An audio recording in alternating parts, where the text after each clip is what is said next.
에베소서 6장 18절부터 20절 말씀입니다. 모든 기도와 간구로하되 무시로 성령 안에서 기도하고 이를 위하여 깨어 구하기를 항상 힘쓰며 여러 성도를 위하여 구하고 또 나를 위하여 구할 것은 내게 말씀을 주사 나로 입을 벌려 복음의 비밀을 담대히 알리게 하옵소서 할 것이니 이 일을 위하여 내가 쇠사슬에 매인 사신이 된 것은 나로 이 일에 당연히 할 말을 담대히 하게 하려 하심이니라. 아멘. 오늘은 에베소서 6장 18절부터 20절 말씀을 중심으로 기도로 승리하라 두 번째 시간, 그리스도의 좋은 군사 32번째 시간이 되겠습니다. 오늘 이 에베소서 6장에 나오는 이 말씀 가운데 우리 기도에 관한 이야기가 나오고 있는데, 기도와 간구를 하되 무시로 성령 안에서 기도하라 이렇게 말씀을 하고 있습니다.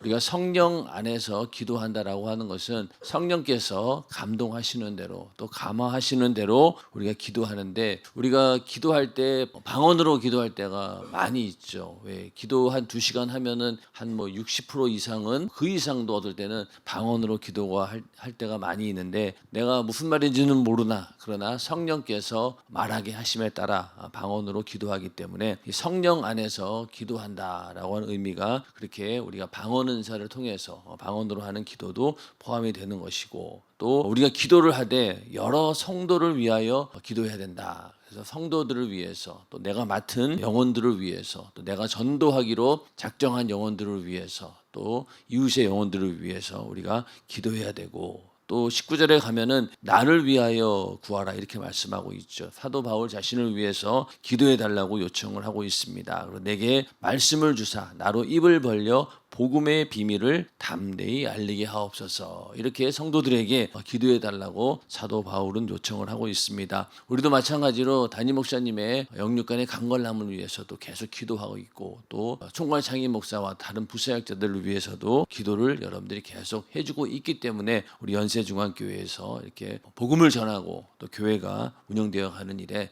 여러분들의 성도들의 기도가 있기 때문에 이루어지는 것입니다. 그래서 오늘 그리스도의 좋은 군사 가운데서 우리가 기도로 승리하라, 영적 전쟁을 위한 병기가 말씀, 기도, 그리고 성령 충만, 믿음, 순종, 이렇게 5가지가 있는데, 이제 그 가운데 기도에 관한 이야기입니다. 오늘까지만 하면은 기도에 관한 이야기는 끝나지 않을까 싶네요. 그리스도의 좋은 군사, 이게 참 부담스러운 말씀이에요. 왜냐하면은 우리 담임 목사님처럼 이렇게 영적인 세계를 훤히 알고 또 그만한 능력이 있고 그렇기 때문에 이런 책을 썼지, 이게 참 읽으면 읽을수록 평범한 말이기도 하지만, 늘 듣던 말이기도 하지만은 굉장히 설교자 입장에서는 부담스럽습니다. 그럼에도 불구하고 순종하는 마음으로 했는데, 저도 이 그리스도의 좋은 군사 이거 하면서 정말로 힘들어요. 왜냐하면 이 말씀이 자기 것일 때 자신 있게 이렇게 말할 수 있는데, 과연 이게 네가 정말로 그러고 있느냐라고 물어볼 때, 참 하나님 물어보실 때 저도 자신 있게 대답하지 못하는 부분이 너무 많아서, 이 그리스도의 좋은 군사를 과연 내가 할 수 있을까 하던 중에 하나님의 은혜 가운데 그냥 하는 겁니다. 무식이 용감하다고 그냥 모르기 때문에 하는 거예요. 그러니까 여러분들도 이번 그리스도의 좋은 군사 이 책을 함께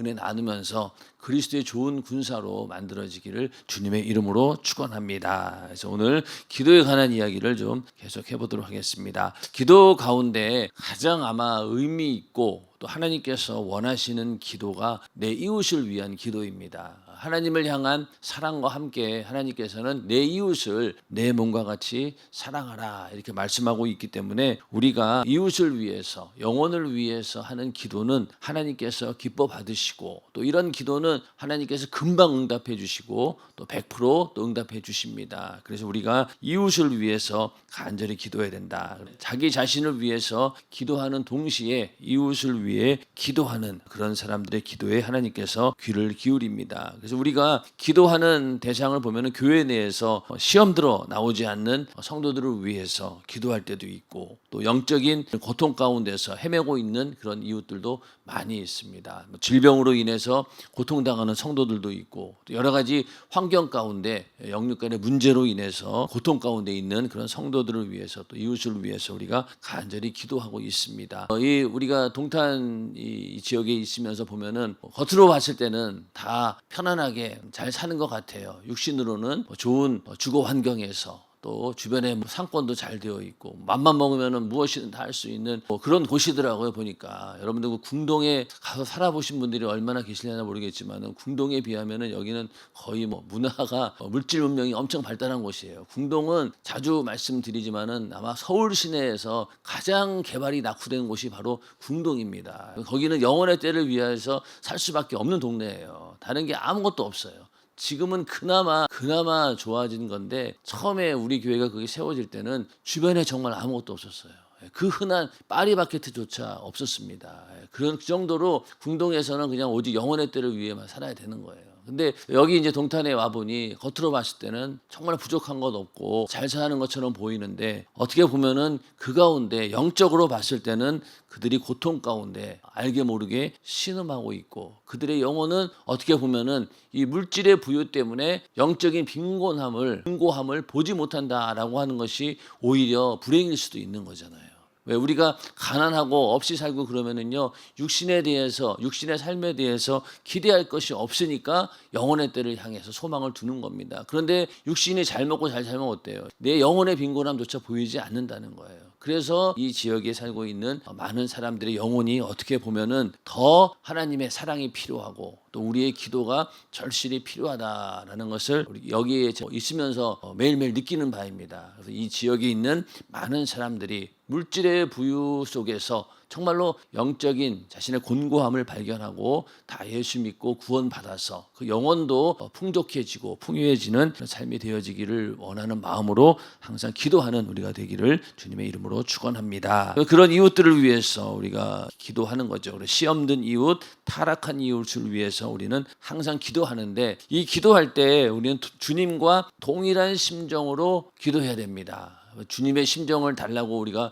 기도하고 또 예수의 정신을 달라고 기도하고 또 구령의 열정을 달라고 기도하는 게 다 주님과 동일한 심정을 갖기 위해서 주님께서 사랑하시는 그 이웃 나도 그렇게 사랑하게 해달라고 주님과 똑같은 마음을 달라고 우리는 기도를 해야 됩니다. 사도 바울은 빌립보서 1장 8절에 내가 예수 그리스도의 심장으로 너희 무리를 어떻게 사모하는지 하나님이 내 증인이시니라. 자기가 예수 그리스도의 심장을 가졌다라고 이렇게 담대하게 일하고 있습니다. 그래서 그리스도의 심장을 가졌고 이 심장으로 내가 말하고 행동하고 서신하고 사람들을 대하고 그들을 사랑한다라고 할 정도로 사도 바울은 예수 그리스도와 동일한 마음과 생각을 가지고 사역을 했다는 겁니다. 그래서 우리도 예수 믿고 또 나를 위해서 기도하기도 하지만은 다른 사람들의 영혼을 위해 기도할 때 이렇게 예수 그리스도의 심장이 내 안에 있어야 됩니다.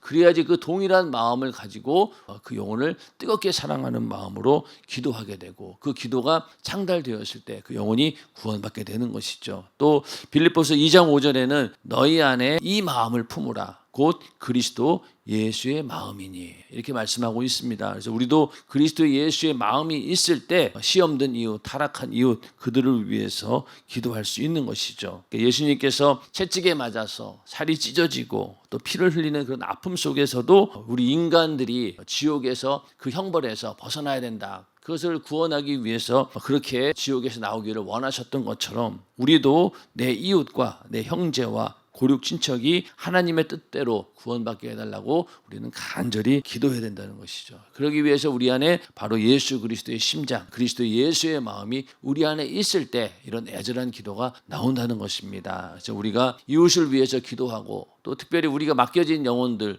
있지 않습니까? 그들을 위해서 기도할 때 주님과 동일한 심정을 가지고 기도해서 그 영혼들이 살아나고 또 그들이 예수 안에서 회복되어지는 역사가 있기를 주님의 이름으로 축원합니다. 그래서 이웃 영혼을 위한 그 기도를 할 때 주님께서는 감동하신다. 이게 참 보면은 어떻게 보면 하나님께서도 가장 기뻐하시는 기도일 수도 있다는 거죠. 우리가 아무리 하나님 이것 주세요 저것 주세요라고 내가 요구사항이 많을지라도 하나님께서는 어떻게 보면은 이렇게 이웃 영혼을 위한 영혼을 살리고자 하는 주님과 동일한 심정을 가지고 기도하는 그 기도의 제목에 더 관심이 있으신 것 같아요.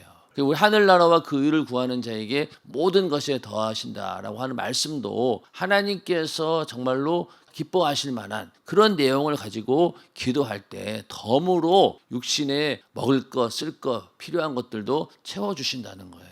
근데 우리는 생각하기를 당장 나에게 필요한 거 달라고 그거에 달라고 급급한데 시간이 지나고 우리가 신앙생활을 하다 보면 영적인 철이 조금만 들다 보면은 하나님께서 주님이 원하시는 기도는 이거보다는 더 큰 스케일의 기도 또 더 주님이 원하시는 그 기도가 있구나. 그 기도에 우리가 합당하게 딱 기도할 때 다른 일은 그냥 하나님께서 덤으로 알아서 해주시는 경우들이 많이 있습니다. 그래서 이웃 영혼을 위한 기도에 주님은 감동하신다라는 말을 잘 기억하고 우리가 더 큰 것을 사모하고 기도해야 됩니다. 그래서 거룩한 기도 가운데 하나님이 일하시는 거죠. 내 이름으로 무엇이든 구하라 했으니까 그 이름에 명예를 걸고 예수 이름의 명예에 합당한 것을 가지고 기도할 때 하나님께서는 역사하신다는 겁니다. 그 가운데서도 가장 거룩한 기도는 바로 영혼 사랑하는 마음으로 그들을 위해서 기도하는 것. 이것이 정말로 하나님이 기뻐하시는 기도이고 우리 인간이 할 수 있는 최고의 거룩한 기도가 바로 영혼 사랑을 위한 영혼 구원을 위한 기도입니다. 그래서 이 기도에 대해서 하나님께서는 정말로 감동하시고 언제든지 이 기도에 대해서 응답해 주신다라는 그런 믿음을 가지고 영혼들을 위해서 또 우리 맡겨진 영혼들을 위해서 기도하는 우리 모두가 되기를 주님의 이름으로 축원합니다. 그 다음에 이웃을 향한 이런 기도에 당장 응답이 없다고 낭망할 필요는 없다는 거예요. 왜? 모든 기도가 마찬가지입니다. 우리가 기도가 당장 응답되어지는 기도도 있습니다. 그런데 어떤 기도는요, 응답이 되지 않는 게 응답인 경우도 있어요. 있죠? 어떤 기도입니까? 나는 정말로 이게 중요하다고 생각하고 하나님께 간절히 구했는데 하나님 보시기에는 그게 정욕적인 기도일 수도 있고 응답하셔는 안 되는 기도이기 때문에 응답하지 않는 것도 사실은 응답입니다.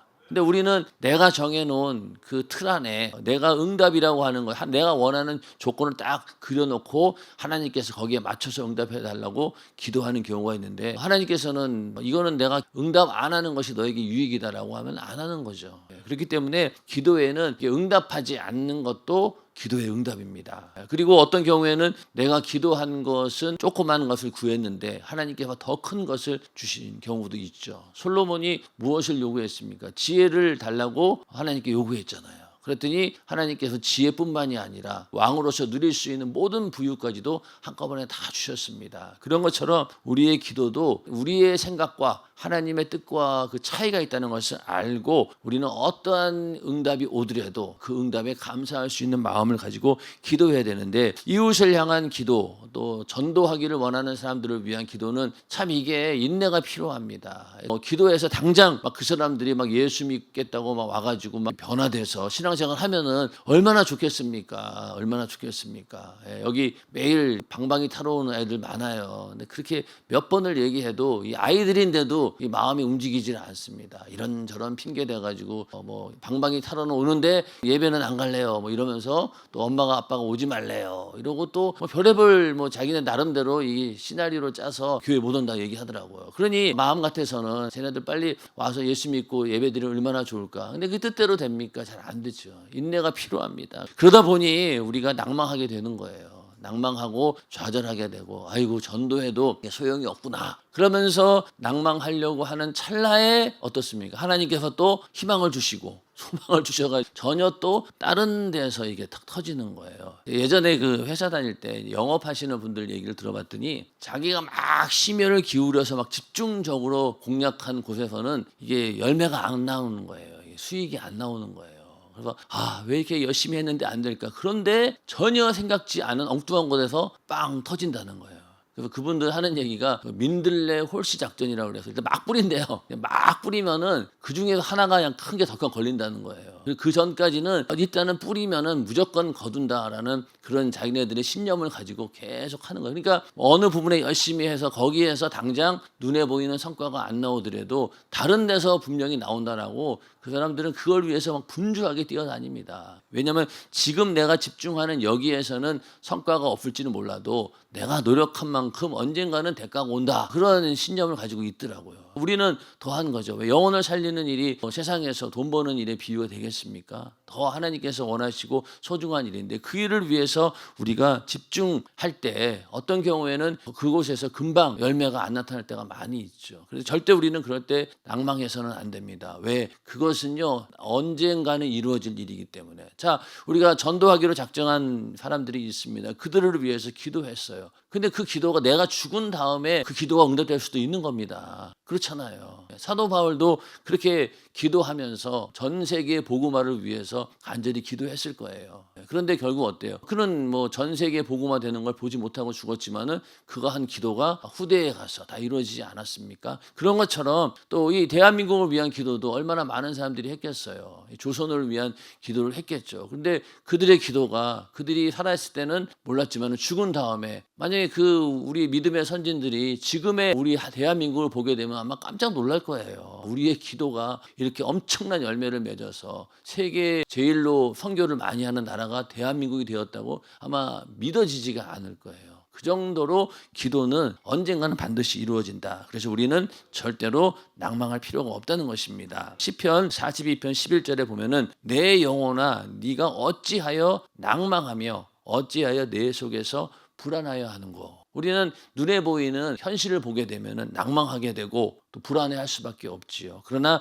너는 하나님을 바라라. 나는 내 얼굴을 도우시는 하나님을 오히려 찬송하리로다. 이런 믿음으로 우리는 기도하고 절대로 낭망하지 말고 끝까지 이 기도는 응답된다라고 하는 믿음을 가지고 기도에 승리하고 또 많은 영혼들을 살려내는 우리 모두가 되기를 주님의 이름으로 축원합니다. 또 내가 여호와를 기다리고 기다렸더니 귀를 기울이사 나의 부르짖음을 들으셨도다. 그러니까 이 기다리고 기다리는 이 인내함, 이런 믿음이 필요하다는 겁니다. 기도가 반드시 이루어진다라고 하는 그런 실상을 붙들고 끝까지 그냥 인내하는 것, 이게 바로 믿음의 기도입니다. 그렇기 때문에 이 기도 응답에는 포기가 있을 수 없는 거죠.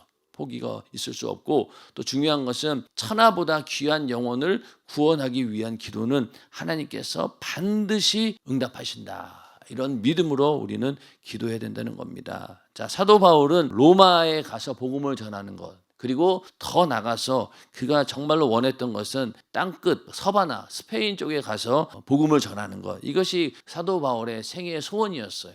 그래서 결국 로마에 복음을 전하게 되었는데 어떤 모습으로 전하게 되었습니까? 죄수로 끌려가서 그 감옥 안에 있으면서 복음을 전하게 된 거예요. 2년 동안. 그러니까 뭐 우리도 복음 전하기를 원하는, 선교하기를 원합니다라고 기도했는데 만약에 감옥에서 복음을 전하게 된다라고 하면 하나님 앞에 기도 응답도 이런 쪽으로 해주실까라고 했지만은 이 사도 바울은 감옥에서 죄수로 끌려가서 오히려 자기가 그걸 더 원해서 그렇게 로마에 가기를 원하지 않았습니까? 그렇게 해서 로마에 가서 복음을 전하게 되었고 또 그 스페인도 결국 나중에 가서 그 꿈을 이루게 됩니다. 그러면서 거기 가서 복음을 전하게 되죠. 그런 걸 봤을 때 이 사도 바울이 가지고 있었던 복음 전도, 선교에 관한 꿈은 하나님께서 주신 꿈이고 비전이기 때문에 반드시 이루어진다는 거예요. 그래서 우리도 절대로 포기할 수가 없습니다. 자, 우리에게 놓여져 있는 가장 중요한 선교지가 어디입니까? 복음을 전할 곳이 북한이에요. 북한을 위해서 얼마나 오랫동안 기도했겠어요. 1950년도 뭐 분단 이후로 지금까지 얼마나 많은 기도를 했겠냐고요.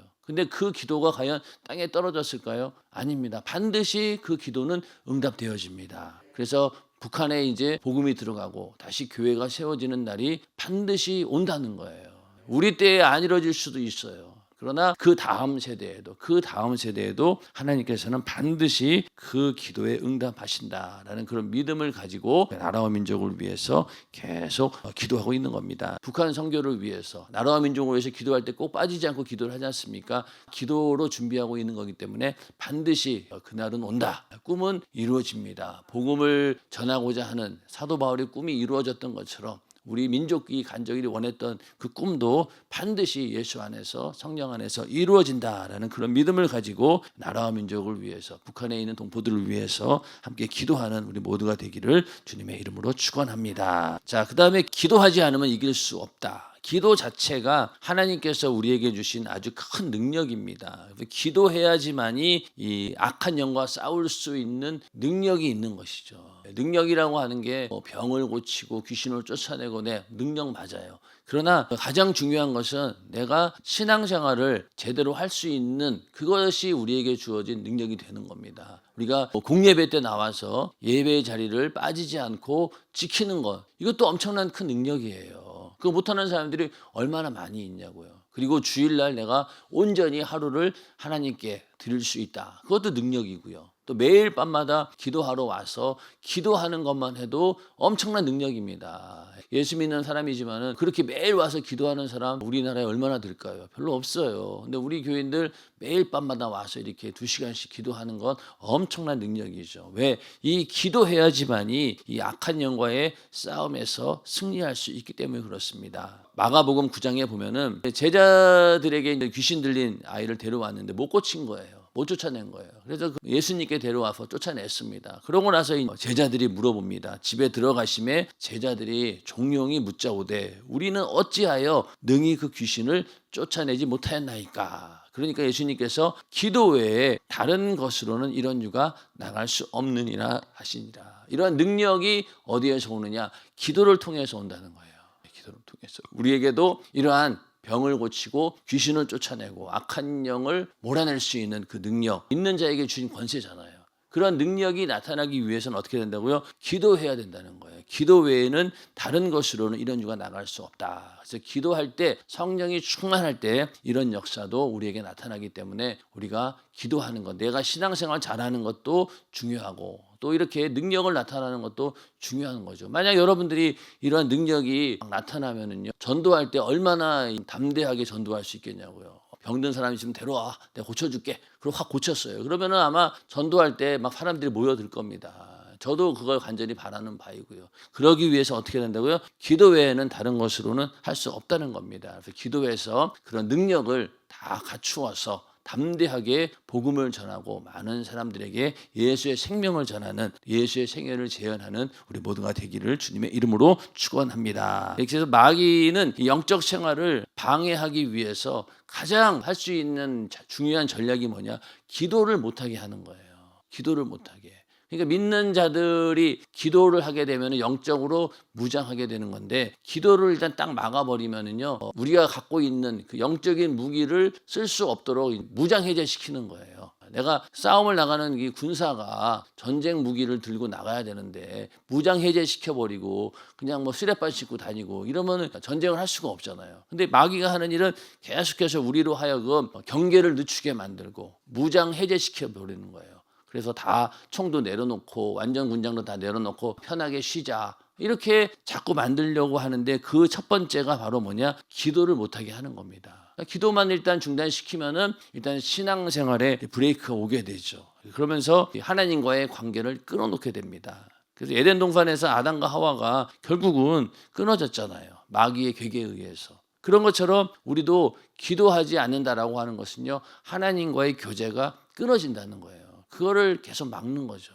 그러니 그 교제가 끊어진 상태에서, 생명력이 끊어진 상태에서 어떻게 우리가 전도할 수 있겠냐는 거예요. 그리고 영적인 싸움에서 승리할 수 없다는 겁니다. 그렇기 때문에 기도가 끊어지면은, 이거는 뭐 경험적으로 다 아는 바예요. 영적으로 조금씩 타락하게 되고 조금씩 파멸의 길로 들어선다. 이렇게 목사님은 단호하게 얘기하고 있죠. 왜냐하면 기도 안 하면은 어떻습니까? 기도 안 하면 일단은 나태해지고 게을러지고 예배 가는 게 싫어지고 모이는 자리에 가는 게 싫어지고 오히려 세상 것들을 자꾸 끼우거리게 되고, 그러다 보니까 조금씩 발을 들이다 보면은 결국은 신앙생활 하지 못하고 타락한다는 게 뭐 별겁니까? 타락이라는 게 그냥 주님보다도 세상 더 사랑하면 타락인 거죠. 그런데 이게 타락하는 것이 뭐 갑자기 타락합니까? 아니죠. 조금씩 발을 들여놓기 시작해서 결국은 이제 나락으로 떨어지게 만든다는 거예요. 그러니까 우리가 신앙생활을 유지하기 위해서는 기도하지 않고는 안 된다. 매일 기도하는 이유가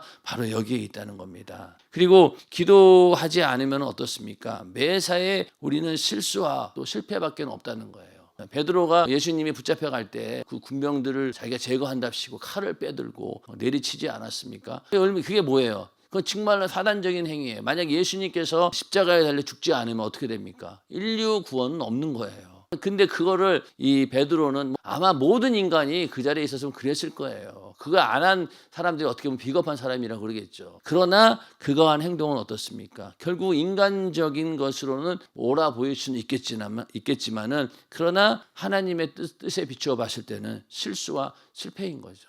그렇지 않습니까? 그런 일들이 되게 많다는 거예요. 우리도 이거는 분명히 인간적인 생각으로는 맞는 것 같은데 하나님의 보시는 눈으로는 하나님의 뜻으로 비춰봤을 때는 아닌 경우도 많다는 거예요. 그래서 그게 바로 실수와 실패가 된다는 겁니다. 우리는 그런 실수와 실패를 하지 않으려면은 기도해야 된다는 거예요. 하나님과 마음이 하나가 되어야지만이 우리는 그런 일에 실수하지 않고 또 실패하지 않을 수 있다. 그렇기 때문에 기도 없이 하나님의 감동 없이 하나님의 뜻 없이 행동하는 모든 것은 다 하나님의 일을 방해할 뿐이다. 이걸 우리가 잘 명심해야 됩니다. 그래서 이게 내 생각으로는 맞는 것 같지만 하나님의 뜻, 하나님의 감동 또 이런 기도할 때 달라질 수 있는 거예요. 기도에서 하나님의 뜻을 잘 분별하는 이유가 바로 여기에 있다는 겁니다. 그래서 모든 것들이 다 하나님의 일을 방해한다라는 그런 경각심을 가지고 우리는 기도해야 되고 결국은 신문대로 거둔다고 말씀하신 것처럼 기도하지 않는 사람은 응답으로 거둘 것이 없습니다. 그래서 우리가 부지런히 기도하는 것, 기도할 때마다 마치 씨를 뿌리는 것처럼 계속 기도하는 거예요. 그러면은 그 기도가 응답이 되어서 나중에는 정말로 우리가 생각하지 못했던 엄청난 열매들이 주렁주렁 열리게 되겠죠. 그리고 전도하시는 분들 보면은 오랜 인내가 필요한 거예요. 처음부터 잘 되면은 얼마나 좋겠습니까? 그게 저번에 그 배원문 안수 집사님 와서 간증할 때도 그러지 않아요. 그 어디 공원에 야 거기 뭐하러 맨날 그렇게 가냐. 그런데 죽으라고 갔대잖아요, 그냥. 갔더니만은 나중에 생각지도 않은 많은 가정들이 예수 믿고 돌아오는 역사가 일어났고 또 그 안수 집사님이랑 저도 뭐 청년 때부터 같이 신앙생활했던 분인데 그분의 삶을 보면 제가 알아요. 정말 어려운 인내의 삶이 많았어요. 나중에 가서 열매를 맺는 걸 보면서 인생 전체가 어떻게 보면 우리가 씨를 뿌리는 그런 일들이구나. 그래서 매일매일 우리가 참 이것이 별 볼 일 없어 보이고 어떤 경우에는 아무 의미 없는 것 같지만은 우리가 하나님의 뜻 가운데 기도하면서 하루하루를 보낼 때 이게 나중에 어떻게 될지 모르는 거예요. 바둑을 둘 때 보면은 그걸 미생이라고 그러잖아요. 한 수를 뒀는데 이게 어떤 역할을 할지 지금은 몰라요. 근데 나중에 이게 다 바둑판이 끝날 때 되면 어떻습니까? 그 한 수가 정말로 의미 있는 한 수였고 중요한 한 수가 되는 거예요. 그때 가서 그 죽은 것 같았던 바둑알들이 다 살아나가지고 판을 뒤집는 겁니다. 그런 것처럼 우리 인생에서도 매일매일 주어지는 삶 가운데 하루하루 지나가잖아요. 근데 우리는 나름대로 기도하고 최선을 다했습니다. 그런데 열매는 없고 눈에 보이는 그런 성과는 없어요. 그런데 할지라도 내가 이렇게 이웃 영혼을 위해서 눈물을 흘리면서 기도의 씨를 뿌리고 또 우리가 충성을 다했다라고 했을 때 반드시 그 열매는 나중에 나타난다는 거죠. 절대로 우리는 낭망하지 말고 기도한 것에 대해서 반드시 응답하신다라는 그런 믿음으로 기도해서 승리하는 우리 모두가 되기를 주님의 이름으로 축원합니다.